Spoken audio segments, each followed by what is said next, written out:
Muito boa noite, queridos. Sejam muito bem-vindos ao nosso culto. Hoje é dia 25 de outubro de 2020. Nós somos a Igreja Presbiteriana Shalom, localizada aqui na Ilha do Governador, e você é muito bem-vindo ao nosso culto nessa noite, tá bom? Nós vamos estar dando início ao nosso culto com a leitura da Palavra de Deus no livro do profeta Isaías, no capítulo 12. E olha só o que nos diz a palavra do Senhor para esse culto tão especial para o nosso coração. Canto de louvor pela restauração de Israel. Orarás naquele dia, graças te dou, ó Senhor, porque ainda que te iraste contra mim, a tua ira se retirou e tu me consolas. Eis que Deus é a minha salvação. Confiarei e não temerei, porque o Senhor é Deus, é a minha força e o meu cântico. Ele se tornou a minha salvação. Vós, com alegria, tirareis água da fonte da salvação. Direis naquele dia: dai graças ao Senhor, invocai o seu nome, tornai manifestos os seus feitos entre os povos. Relembrai que é excelso o seu nome. Cantai louvores ao Senhor, porque fez coisas grandiosas. Saiba-se isto em toda a terra. Exulta e jubila, ó habitante de Sião, porque grande é o Santo de Israel no meio de ti. Louvado seja Deus por isso, pela leitura da sua palavra, porque o Senhor tem restaurado a alegria do seu povo, e hoje é um culto onde essa alegria vai se acender e se revelar muito mais, porque após alguns meses onde o nosso pastor, o reverendo Edson, estava se recuperando de uma cirurgia de tratamentos médicos, ele foi finalmente liberado pelas equipes médicas para retomar e retornar às suas atividades eclesiásticas e estará aí conosco reassumindo a igreja, né? A partir deste domingo já vai estar trazendo a palavra do Senhor para nós essa noite, após os nossos louvores, após a entrega dos nossos dízimos e ofertas, ele vai estar trazendo a palavra de Deus. Isso é uma alegria muito grande para nós da IP Shalom. Vocês aí do nosso canal do YouTube vão estar conhecendo o reverendo Edson, aqui é via o canal da igreja, e nós estamos assim muito felizes com essa notícia, né? Desse retorno do seu total restabelecimento para a alegria do coração da Igreja Presbiteriana Shalom, para o nosso coração. Eu desde já gostaria de agradecer muito o carinho com que a igreja recebeu aí a comissão de apoio pastoral do Presbitério de Niterói, de onde a Igreja Shalom faz parte, muito mais ainda a oportunidade e o carinho com que vocês me receberam nesse momento onde eu estava aí substituindo o reverendo Edson nesses meses. Isso foi de grande edificação para a minha vida, de muita edificação mesmo, viu? Eu me senti muito gratificado por estar aqui, podendo compartilhar com vocês a palavra de Deus, ouvindo alguns irmãos, fazendo algumas visitas, e para a glória, honra e louvor do Senhor, eu louvo a esta igreja, a mesa administrativa, a cada um dos seus membros, a dona Lúcia, o Luiz, o Adeilson, os dois Leandros, o seu Antônio. Eu adoro e louvo ao nome do Senhor pela vida desses irmãos que estão engajadamente aí alicerçados na palavra de Deus e têm lutado para que a igreja do Senhor permaneça, continue, possa dar frutos para a glória, honra e louvor do Senhor. Então, muito obrigado a vocês. A partir deste domingo, o reverendo Edson está assumindo as gravações, a igreja, para a glória, honra e louvor do nome do Senhor totalmente restabelecido. Amém, queridos? Nós vamos estar fazendo uma oração nesse momento, e logo após nós vamos estar dando aí a oportunidade ao Ministério de Louvor da Igreja Presbiteriana Shalom, aqui na Ilha do Governador, para que juntos possamos estar adorando a Deus, louvando e bendizendo ao seu santo e eterno nome, porque o Senhor é digno de todo louvor, toda honra e toda adoração. Vamos orar? Baixa a sua cabeça comigo. Muito obrigado, Senhor. nós te damos glórias ao teu nome, porque o Senhor tem cuidado de nós. O Senhor tem restabelecido a nossa vida, a nossa sorte. O Senhor tem cuidado da nossa saúde, da Igreja Presbiteriana Shalom.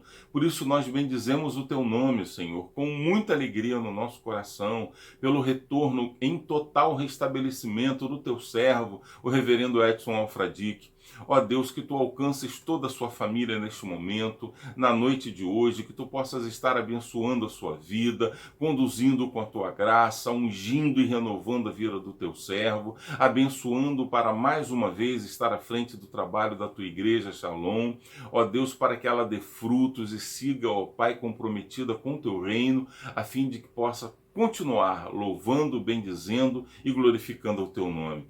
Recebe a nossa gratidão na noite de hoje, Senhor, por tanta alegria do nosso coração, pelo regozijo da nossa alma em vermos o teu filho mais uma vez reassumindo as suas funções ministeriais. Olha a alegria da tua igreja, Pai. Louvado seja o teu nome. Recebe a nossa gratidão e abençoa-nos. Abençoa-nos cada vida nesta noite. Abençoa cada coração que está aqui no nosso canal, que está podendo ouvir a tua palavra, participar do nosso culto em louvor ao teu nome. Ó Deus, recebe-nos diante de ti com graça, por causa e por amor do teu Filho amado Jesus. Ouve-nos, Senhor, neste momento. É o que nós choramos, agradecidos, tudo te suplicamos em nome do teu Filho amado Jesus, para a glória, honra e louvor do teu nome, Senhor. Amém, Senhor, e amém. Irmãos queridos, adoremos ao nosso Deus, em nome de Jesus, com o Ministério de Louvor da Igreja Shalom. Amém.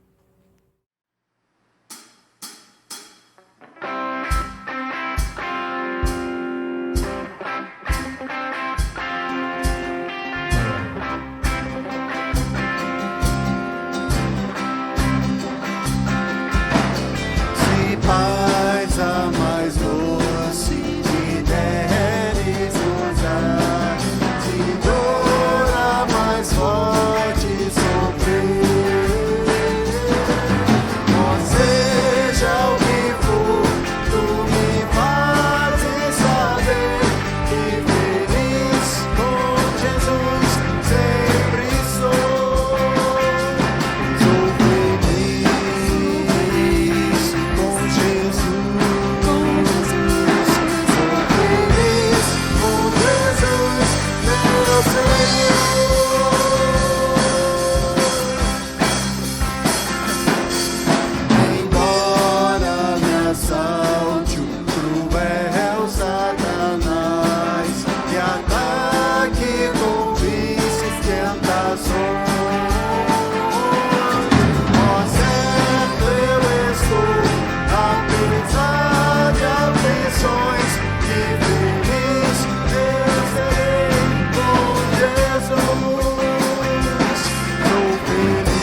se assenta no trono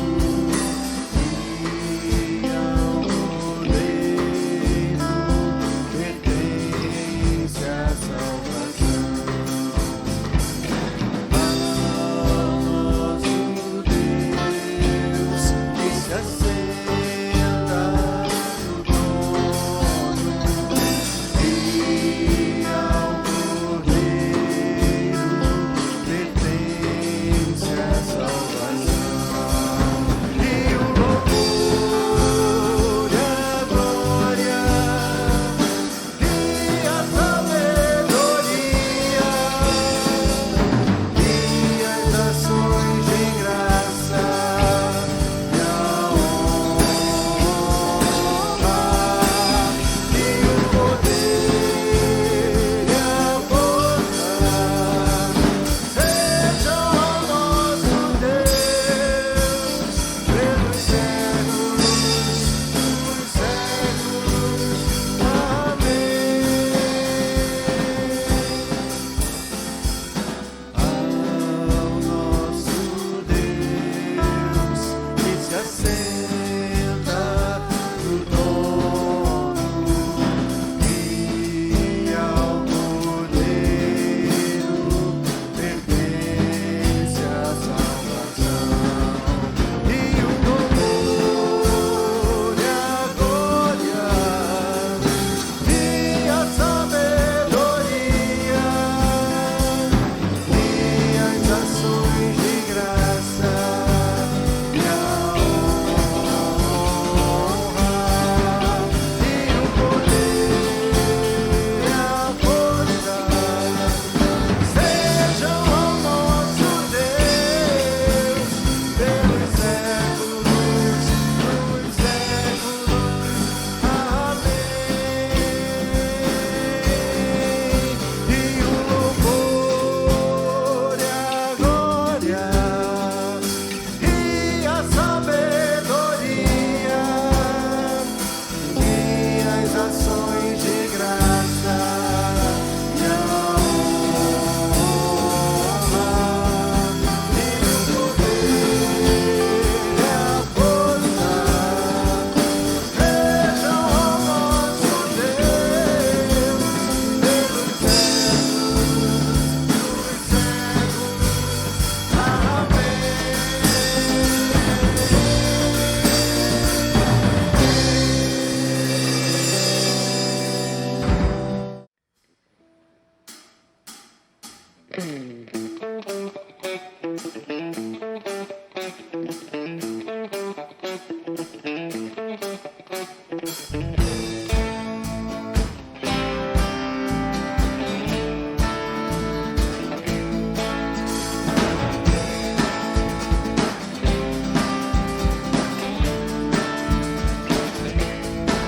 Em todo tempo eu louvarei ao Senhor, sempre estará nos meus lábios o seu louvor. Em todo tempo eu louvarei ao Senhor, sempre estará nos meus lábios o seu louvor.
Senhor em quem nós temos a vitória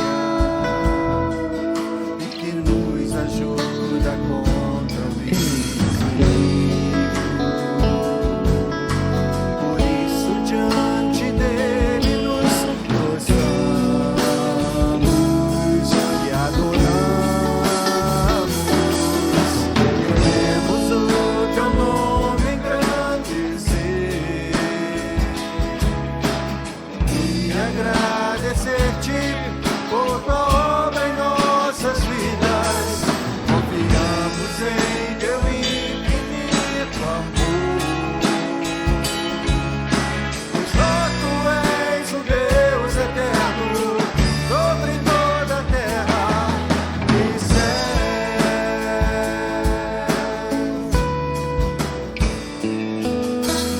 grande é o Senhor e muito digno de louvor. Na cidade do nosso Deus, o Santo Monte, a alegria de toda a terra.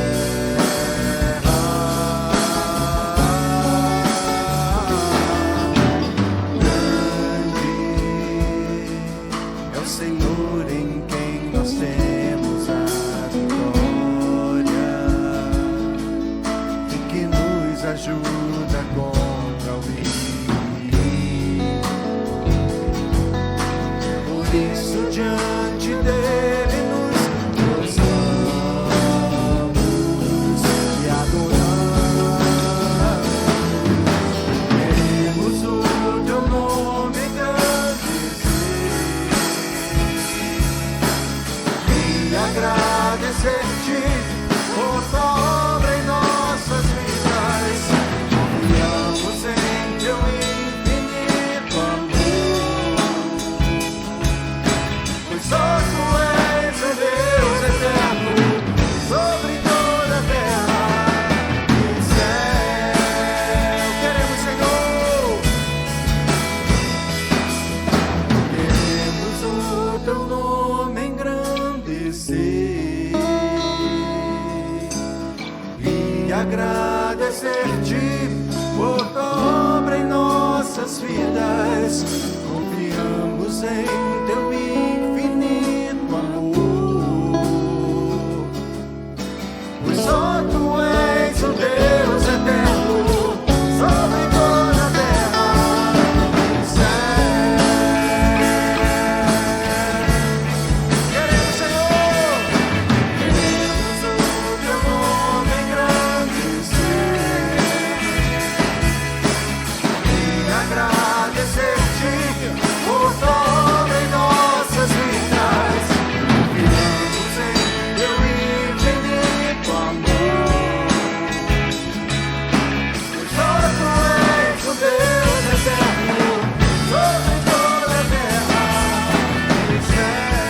Só tu és, Senhor, pois só tu és o Deus eterno sobre toda a terra e céu. Só tu és, pois só tu és o Deus eterno sobre toda a terra e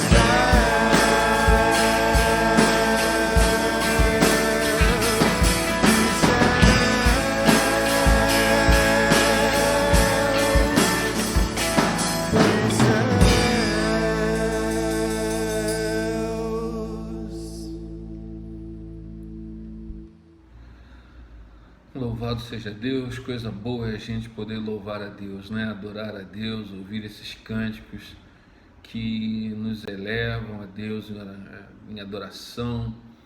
E é muito bom, né? A gente poder estar voltando e graças a Deus, né? Nós estamos retornando às nossas atividades ministeriais já a partir deste domingo e louvamos a Deus por tudo que Deus fez, pela maneira, né? A gente estava aí louvando a Deus, a gente já estava adorando por tudo que Deus fez comigo e agradecer a Deus pelo presbitério de Niterói, que tão prontamente nomeou uma comissão de apoio pastoral, e eu, em especial, quero agradecer ao reverendo Almir, um amigo querido, que serviu de coração, com um coração íntegro ao Senhor, abençoando a vida dos irmãos. Bom, queridos, continuando a adoração, porque a adoração não é só cantar, né, louvar ali no momento musical, mas também a entrega dos nossos dízimos e das nossas ofertas, né? Você vai ver aí no vídeo a indicação da conta da igreja, né? No Banco Bradesco, né? Então você vai ver aí tudo direitinho, o nome da igreja, o número da conta, a agência, para onde você pode fazer a entrega do seu dízimo e da sua oferta, que é um gesto de louvor. É interessante que a palavra de Deus nos diz na segunda epístola de Paulo aos Coríntios, no capítulo 9, verso 7, cada um contribua segundo tiver proposto no coração, não com tristeza ou por necessidade, porque Deus ama a quem dá com alegria. Quando nós estamos ofertando a Deus, dizimando a Deus, é um ato de fidelidade do nosso coração, né? E através dos dízimos e das ofertas que são enviadas aos irmãos, aqueles que depositam na conta da igreja, aqueles que vão na casa da nossa tesoureira, lá entregam irmãos, para servir a igreja que tem os seus compromissos, e nesse período de pandemia, né, a gente tem muito gasto, muitos custos, e a fidelidade de cada um tem sido grande bênção. Então, não deixe de fazer isso, né? Eu quero estar orando com você agora a respeito dessa coisa. Eu sei que os tempos estão difíceis, a situação tão difícil, talvez você esteja desempregado, não possa dar o seu dízimo, mas no futuro Deus vai abrir uma boa porta para você. Você cujo emprego Deus tem mantido, seja fiel a Ele, né? Porque Deus pode fazer você multiplicar muito, né? É o que diz a sequência desse texto de Coríntios. Então você faça isso, não por necessidade, nem por tristeza. Eu, quando dou meu dízimo, eu dou com alegria. Então faça assim, né, para a glória de Jesus. Vamos orar? Paizinho querido, louvado e engrandecido seja o teu santo nome. Tu és um Deus maravilhoso e bendito. Tu és o Deus que tem cuidado de nós. E nós agora, Pai, entregamos os nossos dízimos e as nossas ofertas, ó Pai, como um sinal do nosso compromisso contigo, compromisso com o teu reino, compromisso com a igreja, compromisso com a obra missionária e com tantas outras obras que a igreja realiza em prol da glória do teu nome. Assim rogamos que o Senhor nos mantenha cada um fiéis, fazendo por amor, porque se não for por amor, não será de outra forma. Que assim o Senhor abençoe aqueles que por amor têm contribuído com a tua obra aí na Igreja Presbiteriana Shalom. Assim nós te louvamos e te bendizemos em nome de Jesus. Amém. Queridos, é um privilégio voltar a igreja, voltar a estar ministrando, a estar pregando, e uma coisa que eu gosto muito, eu gosto de pregar, gosto de ministrar a palavra de Deus, e hoje eu gostaria que você abrisse a sua Bíblia aí no Salmo de número 66, Salmo de número 66, e deixe ele aí aberto, porque a gente vai lendo de acordo com a necessidade do texto, né? Como sempre, pregamos num sermão expositivo e é necessário que estejamos aí acompanhando texto a texto, né? E hoje eu quero compartilhar com você sobre 3 aspectos da nossa relação com Deus. 3 coisas que esse salmo revela sobre a nossa vida com Deus, sobre a nossa vida, em relação com Ele, e como nós devemos nos comportar. O que essa passagem tem a nos ensinar? Então, pegue sua Bíblia aí. Você pode pegar a sua Bíblia e ir acompanhando, ou se quiser pode só ouvir. Eu vou ler aqui alguns versículos iniciais e depois vou fazer um comentário, e assim por diante eu vou lendo até o final do salmo. Então, este é um salmo, salmo de número 66, eu estou lendo na Nova Tradução na linguagem de hoje. Diz assim a palavra de Deus: que todos os povos louvem a Deus com gritos de alegria, cantem hinos de louvor a Ele, ofereçam a Ele louvores gloriosos, digam isto a Deus: como são espantosas as coisas que fazes, o teu poder é tão grande que os teus inimigos ficam com medo e se curvam diante de ti. O mundo inteiro te adora e canta louvores a ti. Todos cantam hinos em tua honra. Venham e vejam o que Deus tem feito.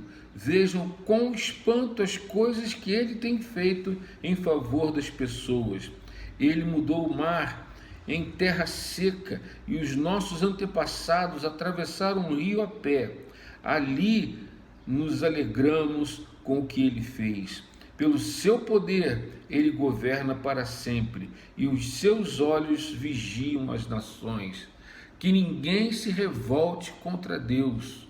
Que todas as nações louvem o nosso Deus. Que cantem hinos de louvor em voz alta.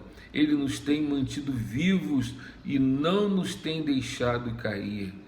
Ó Deus, Tu nos pusestes à prova. Como a prata é provada pelo fogo, assim nos provastes.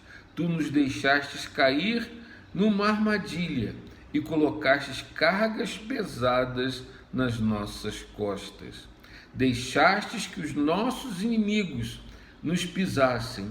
Passamos pelo fogo e pela água, mas agora nos trouxestes para um lugar seguro. Senhor, fala o nosso coração.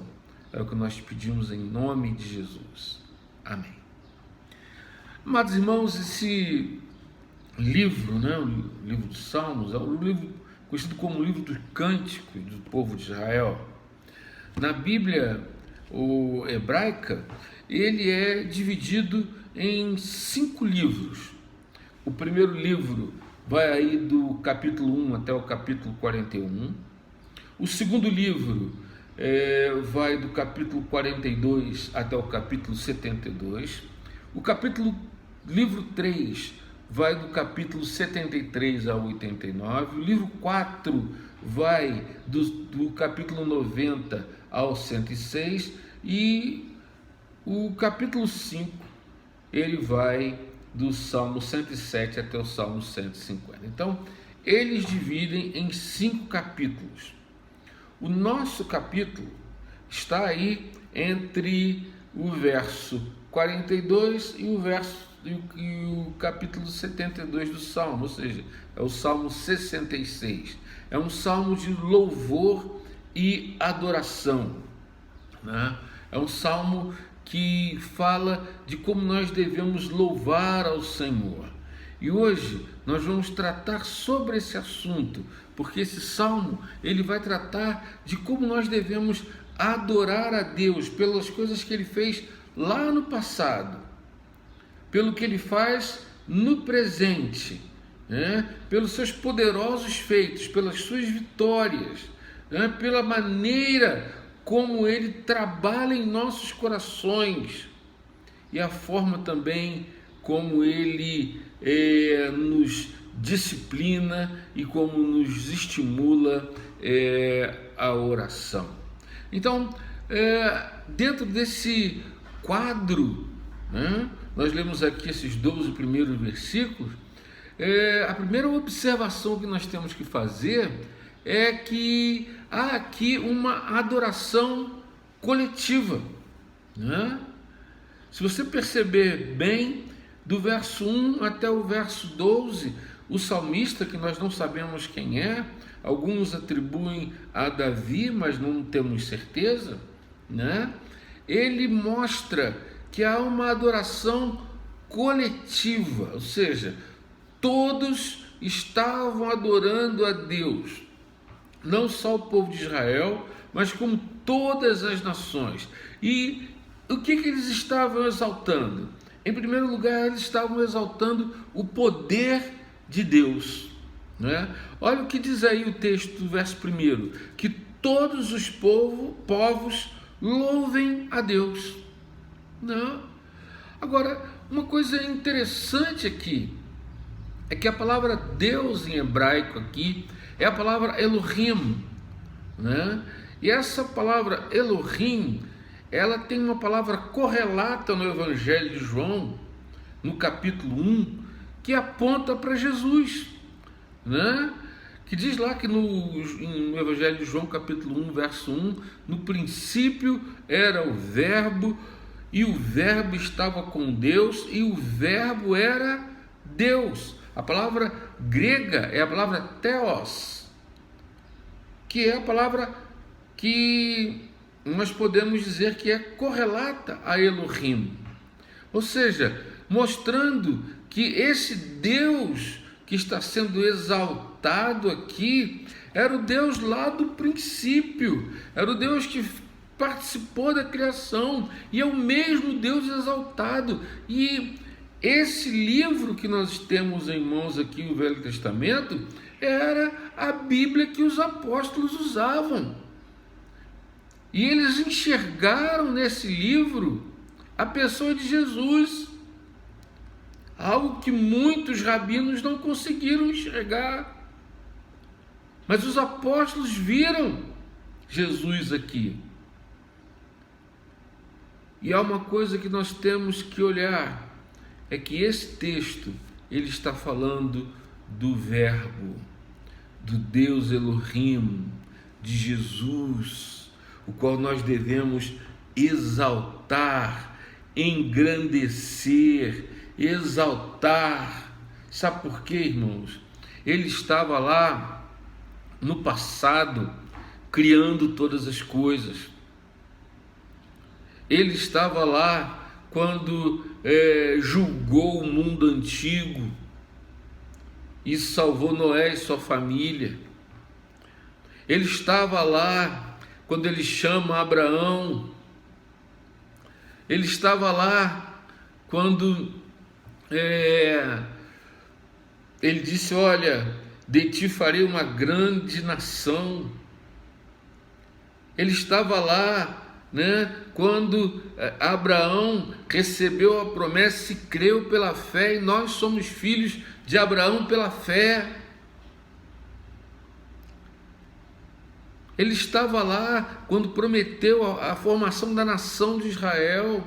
Ele estava lá quando o povo foi para o Egito. Ele estava lá quando o povo estava sendo maltratado. Ele estava lá quando o povo foi liberto. Ele estava lá quando o povo saiu do Egito, levando grandes riquezas. Ele estava lá.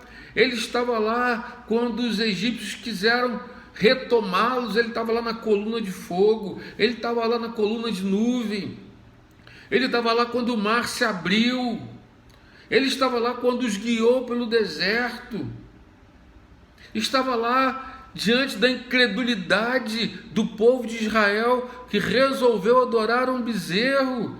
Ele estava lá quando ele deu uma nova chance para os filhos daqueles idólatras. Ele estava lá quando ele deu a terra prometida. Ele estava lá quando usou Moisés para profetizar acerca de um novo homem de Deus, que não era Josué, era Jesus.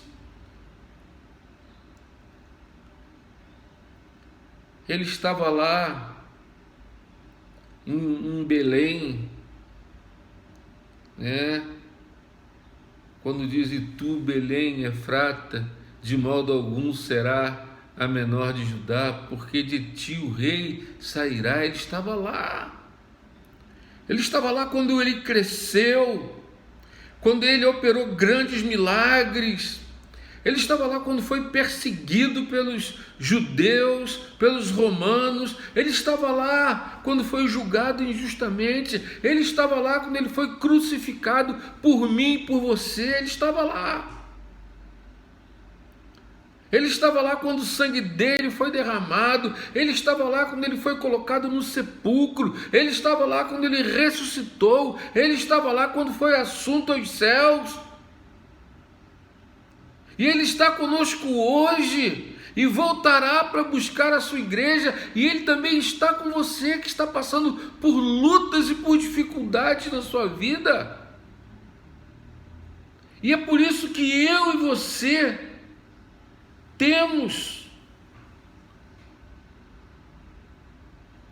eu não diria a obrigação, mas diria a necessidade e o reconhecimento de louvarmos e adorarmos a Deus.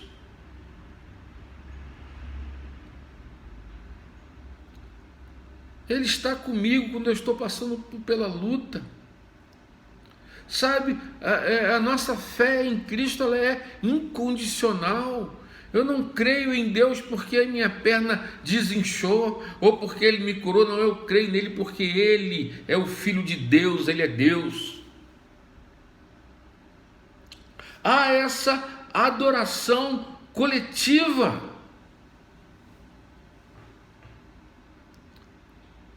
E o povo precisa adorá-lo. Porque é Ele que humilha os povos, que traz medo sobre as nações. Nós vimos aí, nesse ano, carnaval, todo mundo chamando Jesus de gay, gay, gay.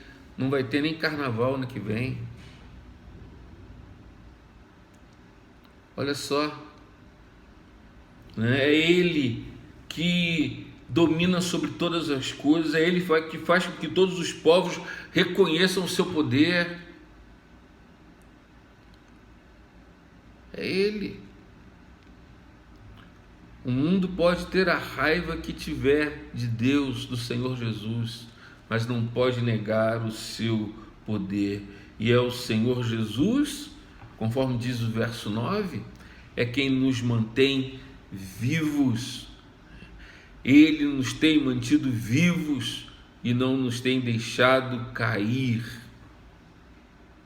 que não tem deixado o nosso pé vacilar, escorregar, quando nós temos essa atitude de adoração e de louvor a Deus.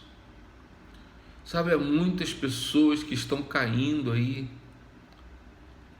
porque estão recusando o sustento de Deus. Há muitas pessoas que morreram espiritualmente porque se recusaram a servir a Deus. Mas é Ele quem nos mantém vivos. É Ele que não nos deixa cair. Ele sabe a nossa hora de até onde vamos viver e quando vamos morrer.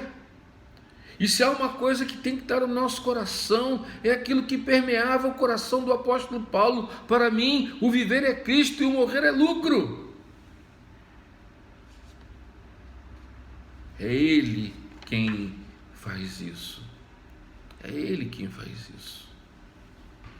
Sabe, uma segunda coisa que nós temos que observar dentro desse texto, né, é que o Senhor Jesus é o Deus que nos disciplina. Né? Olha, Ele faz maravilhas na nossa vida, Ele faz grandes coisas.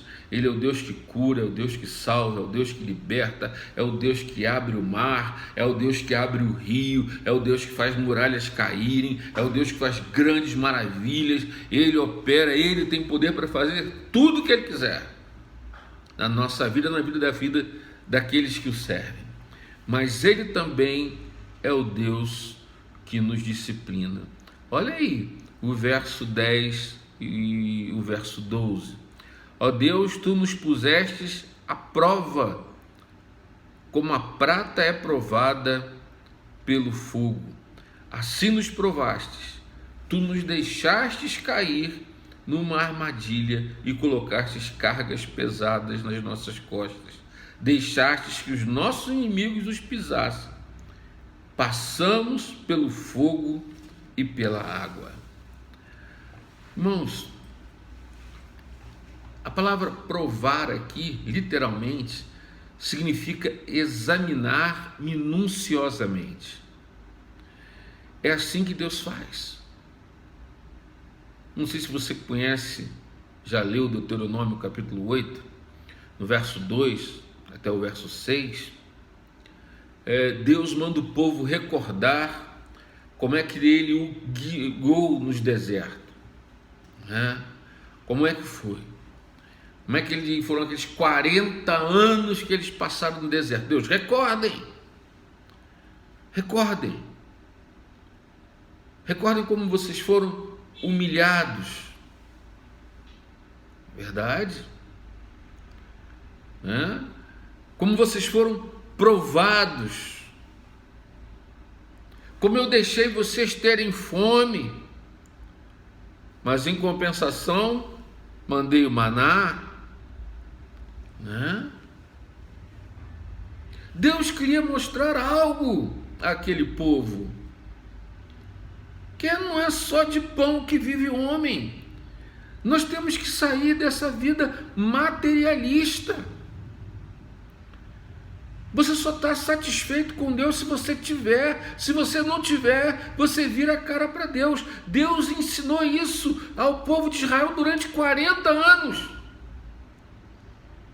Vos humilhei, deixei vocês passarem fome, mas eu fiz o pão cair do céu.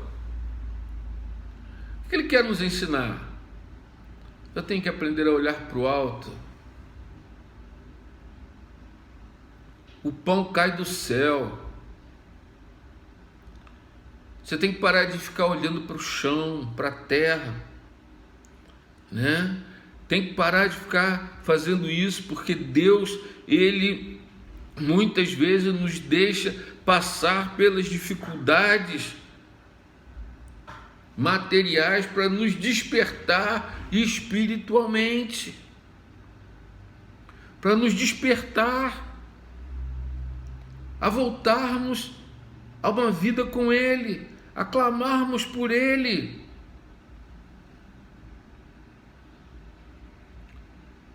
Não é só de pão. A nossa vida é uma vida espiritual. Eu lembro que eu li um livro de Otmani, assim, no início da minha conversão.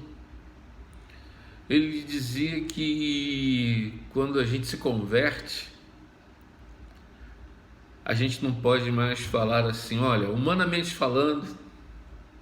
Ele dizia que o novo convertido, a pessoa que foi conversa pelo poder do Espírito Santo, ela agora só pode falar espiritualmente. Ele tem razão. Mas muitas vezes nós medimos a bondade de Deus por aquilo que temos e não por aquilo que não temos. Às vezes é da vontade de Deus que você passe por algumas privações, que você passe por algumas lutas, para que você desperte e volte para Ele. Em Hebreus, capítulo 12, né, é o capítulo da disciplina, diz que Deus disciplina o filho que ama. Que eu não devo desmaiar diante daquilo que Deus faz comigo, não. Que Deus quer me corrigir, que Deus quer me tratar, que Deus quer me santificar. Olha, se você não é um eleito, pode ter certeza que você não vai se preocupar com isso, né? Deus disciplina os filhos a quem Ele ama. Se você está sem disciplina, é porque você não é filho, é porque você não passou ainda pelo processo de conversão. E talvez hoje você tem que se render ao Senhor Jesus e dizer: olha, eu sou membro da igreja, mas eu não sou crente. Meu nome está no hall de membros, mas eu não tive uma experiência real com Jesus. Ele quer retirar, a impureza do nosso coração. Você vê que o salmista que escreve isso aqui, dessas grandes maravilhas, ele omitiu, nos primeiros versículos, mas depois ele coloca de forma implícita, de que o povo, após a morte de Josué, se desviou de Deus totalmente. Foi o período dos juízes, a pior época do povo de Israel. Deus, Ele quer retirar as impurezas do nosso coração. E Ele vai fazer isso através da disciplina.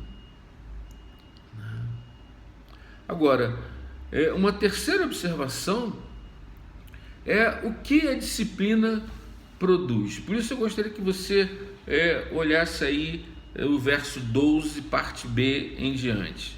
Olha o que diz: mas agora nos trouxestes para um lugar seguro. Levarei à tua casa os sacrifícios que devem ser completamente queimados. Eu te darei o que te prometi, aquilo que prometi quando estava em aflição, isso mesmo te darei. Levarei ovelhas para serem queimadas no altar, oferecerei sacrifícios de touros e cabritos, e a fumaça subirá até o céu. Todos vocês que temem a Deus, venham e escutem, e eu contarei o que Ele tem feito por mim.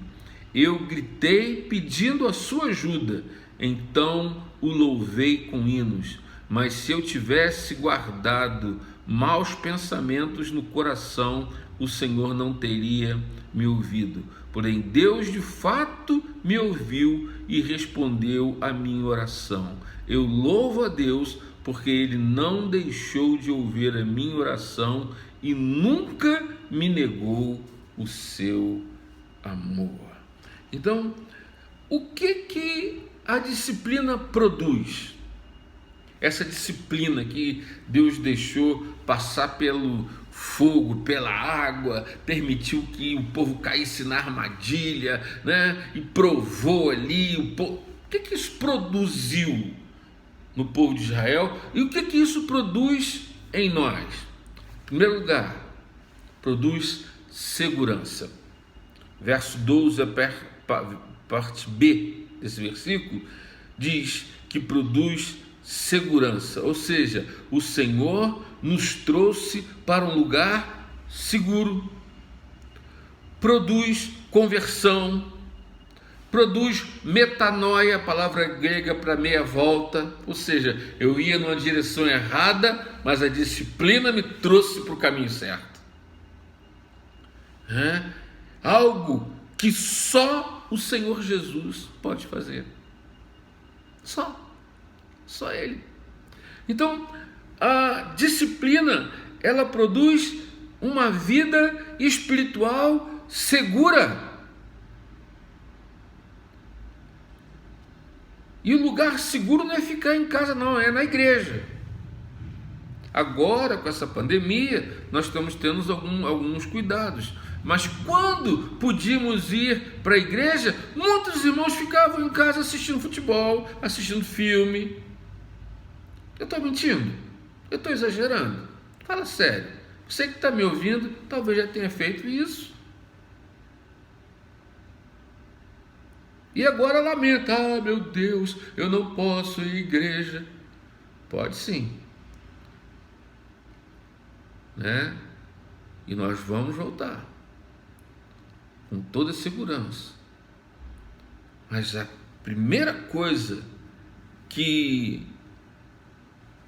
a disciplina produz é segurança. A segunda coisa, ela restaura o nosso compromisso com Deus. Aqui diz: o que te darei, o que te prometi. Está aí do verso 13 até o verso 14. O que te prometi na aflição, tem muita gente que faz promessas a Deus. Ó Deus, se tu me deres a bênção de passar por esta aflição de forma vitoriosa, eu te darei. E aí passa, mas não cumpre. A Bíblia diz que aquele que vota e não cumpre é um tolo. Será que não há uma dívida espiritual na sua vida? Coisas que você prometeu a Deus e você não cumpriu?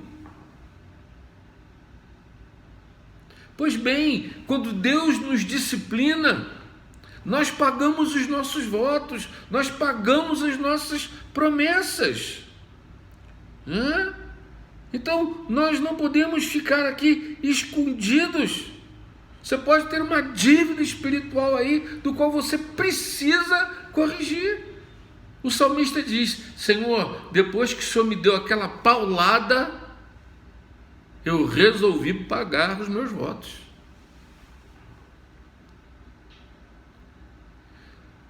Sabe, irmãos, eu tenho mais de 35 anos de fé. Uma coisa que eu aprendi é que o melhor plano de Deus é o plano A. É obedecer de prima. Porque quando Deus vai cobrar esses votos, a pancada é forte. Mas Deus é um Deus de amor, é por isso mesmo. Por ele ser um Deus de amor, ele vai te ensinar.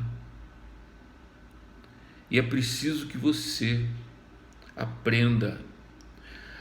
A terceira coisa que a disciplina produz é a restauração do nosso testemunho e da nossa adoração, né?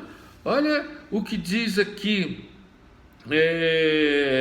o verso 16: todos vocês que temem a Deus, venham e escutem, e eu contarei o que Ele tem feito por mim. Como é que está seu testemunho? Tem gente que se converte, a primeira coisa que quer, eu quero, pastor, fazer uma participação no culto, eu quero apresentar um cântico ao Senhor. Amém, glória a Deus. Vai lá, canta, faz o seu louvor, dê o seu testemunho. Eu quero falar o que Deus fez por mim. Aí ele vai lá, fala o que Deus fez por ele. 3 meses depois está no mundo.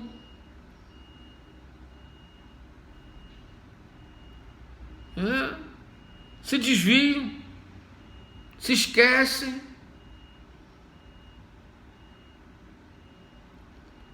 O salmista está dizendo aqui que quando Deus o corrigiu, a primeira coisa que ele quis fazer, ele quis dar um testemunho na igreja. E talvez você que está me ouvindo hoje, né, vai dizer: olha, assim que nós voltarmos a cultuar presencialmente, eu quero dar um testemunho do que Deus fez comigo nesse período. Quem sabe você não seja um deles? Quem sabe?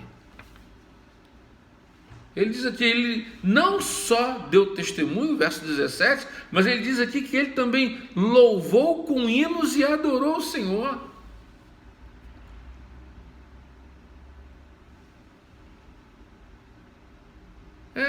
Ele não ia lá para a igreja para ficar jogando joguinho no smartphone, não, porque tem gente que faz isso. Sabe, às vezes eu do púlpito vejo isso. Isso me dá uma tristeza tão grande no coração, de ver que irmãos que poderiam estar aproveitando a palavra de Deus, no momento da pregação, ele está jogando.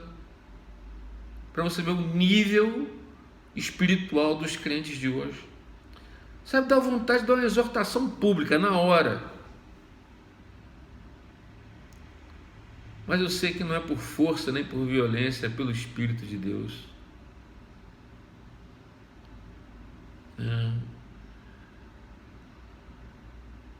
Mas a disciplina, ela restaura o nosso testemunho, a nossa adoração, a nossa vida com Deus. Sabe que nós não estamos lá na igreja cantando, nós estamos adorando.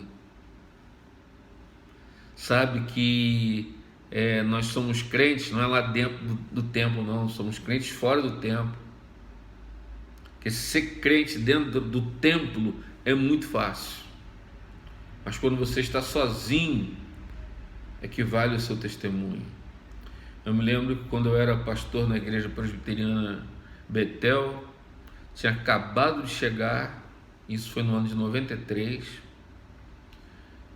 e eu peguei um ônibus para o centro da cidade e dei o dinheiro, o rapaz me deu o troco. O ônibus estava lotado, eu consegui passar e sentar lá na frente. Quando eu fui conferir o troco, eu vi que ele tinha me dado 15 centavos a mais. Aí eu falei, 15 centavos não vai fazer diferença nenhuma, deixa pra lá. Mas aquilo foi me incomodando o coração. Eu falei, quer saber de uma coisa? Eu sei que eu vou me levantar aqui, eu vou perder meu lugar, mas eu vou lá. Levantei, eu não conhecia ainda os membros da igreja Shalom, e fui lá e disse, você me deu demais, toma aqui seus 15 centavos. Ele olhou assim, pastor Edson, eu estava esperando o senhor vir aqui me devolver esse dinheiro. Eu disse, meu Deus, muito obrigado. Meu Deus do céu, às vezes acontecem essas coisas, né? Acontece isso. As pessoas observam. Nós temos que dar o nosso testemunho. Às vezes 15 centavos te desmoraliza como servo de Deus, né? Agora, a disciplina, ela também restaura a nossa vida de oração. E quando a gente olha a vida de oração do salmista, a primeira coisa que a gente observa é que ele diz, olha, eu preciso aprender a orar. Olha o verso 18, se eu tivesse guardado maus pensamentos no coração. Querido, não adianta orar com raiva de Deus ou com o coração com iniquidade, com vaidade. Sabe por que tem gente que tem raiva de Deus porque está passando por luta? Sabe, tem horas que as pessoas dizem assim, Deus não olha, o céu está de bronze, Deus me odeia. Não adianta orar assim, Deus não vai ouvir essa oração. Você não vai ser ouvido. Ele diz aqui, se eu tivesse orado com um coração assim, o Senhor não me teria ouvido. Mas a disposição do coração do salmista era outro. Ele aprendeu através da disciplina que ele deve estar submisso a Deus. E aí, ele nos conta uma segunda lição aqui, né? Que um coração sincero e limpo, mesmo apresentando suas dores, falando para Deus que está doendo, que está difícil, que ele não está entendendo, tem a promessa de que será ouvido e respondido. Tem que ser assim. Ele diz que foi assim que ele aprendeu. E não tem coisa melhor na vida do que receber uma resposta de oração. Não há uma alegria maior. Uma oração respondida é uma alegria do discípulo, do servo de Deus, né? A gente olha para essas situações e diz, meu Deus, me ensina a orar como convém. Sabe, olha, eu quero dizer para você, não seja aquele crente oportunista. O oportunista é aquele que só ora quando tem oportunidade lá. Olha, eu estou passando por uma aflição, eu vou orar agora. Não, ore sempre. Ore sempre. Faça seu culto doméstico. Faça sua oração pessoal, leia a Bíblia. Aprenda com essas coisas. Homens de Deus melhores do que nós no passado vacilaram, apanharam e aprenderam.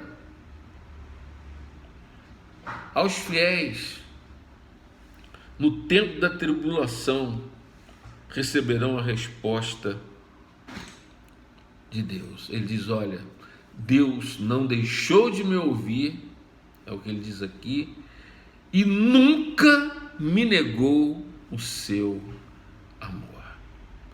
Que coisa linda, que coisa espetacular. Eu quero concluir. A saudade de pregar é grande, então a gente acaba extrapolando, né? Mas eu quero concluir e quero fazer algumas aplicações. Primeiro, dentro da nossa conclusão aqui, como povo de Deus, não podemos trocar louvor pela murmuração. Tá difícil? Louve. Tá ruim? Adore, mas não murmure. Não adore o bezerro de ouro. Não seja um idólatra. Não se curve diante das circunstâncias. Adore a Deus, porque Ele vai te socorrer. A segunda conclusão que nós tiramos desse texto é que nós precisamos reconhecer que tudo o que o povo de Deus conquistou até aqui, os méritos residem todos em Jesus Cristo. Os holofotes estão em Cristo Jesus, olhando para Jesus, porque é Ele que lá desde a criação até o presente momento é quem cuida de nós, é quem nos cura, é quem nos liberta, é quem nos batiza com o poder do Espírito Santo, é quem nos guia, é quem nos guarda, é quem nos conduz. Foi aquele que venceu na cruz, foi aquele que venceu a morte. Onde está a morte, a tua vitória? Ele ressuscitou, foi ele que foi assunto ao céu, ele vai vir buscar a sua igreja, a ele toda a honra, toda a glória, todo louvor. Você pode dar um glória a Deus? Em terceiro lugar, nós concluímos aqui também, à luz desse texto, que Deus é livre a gente para nos corrigir da maneira que quiser, da forma que quiser, a fim de que nós venhamos a glorificar o nome dele por meio de uma vida santa. Agora, como é que nós podemos aplicar isso?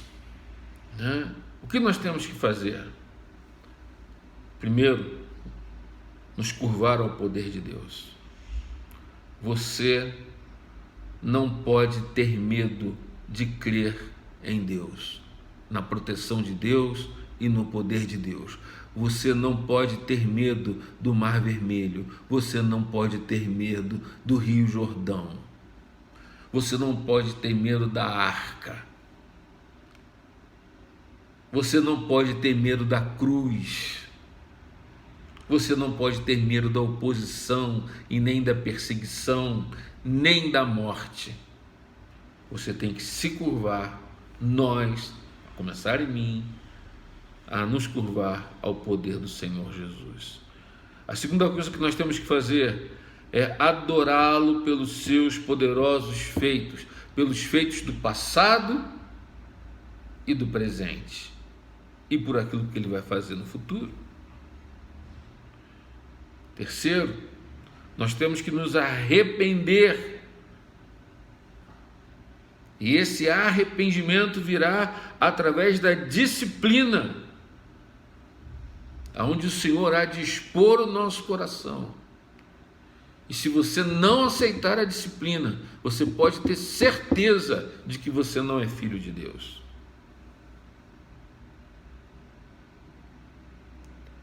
Pastores, aprendam a disciplinar o rebanho. Um pastor que disciplina o seu rebanho é um pastor que ama seu rebanho.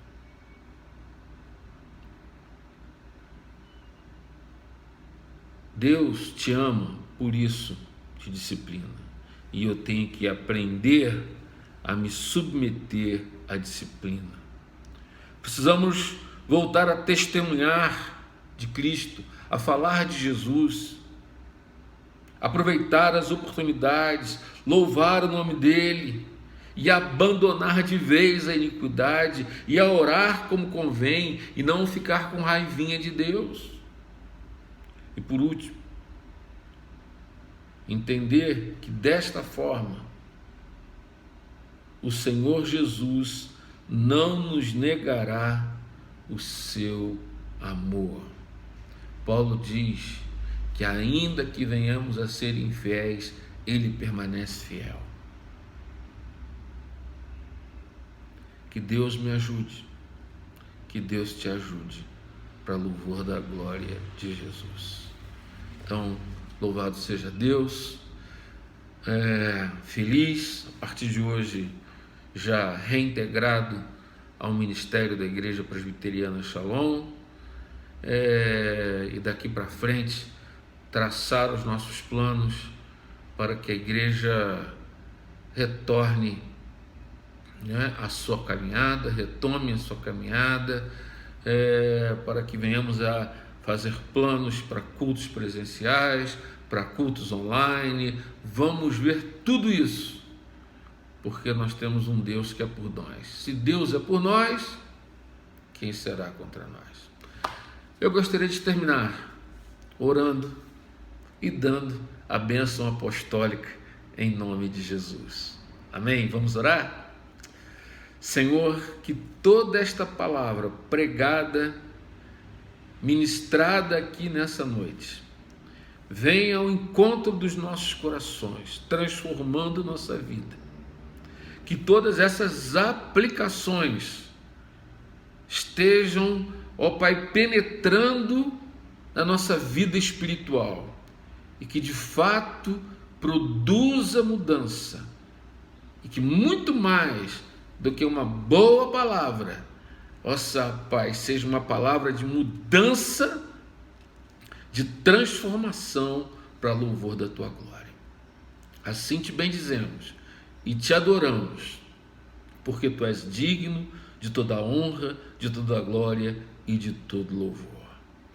E que a graça do Senhor Jesus, o amor de Deus, nosso eterno Pai, e as consolações do Santo Espírito esteja sobre vós, povo de Deus em Shalom, e sobre todo o povo de Deus, espalhado por toda a face da terra, desde agora e para todo sempre. Maranata! Ora vem, Senhor Jesus. Que Deus te abençoe e te dê uma semana abençoada. Um grande abraço.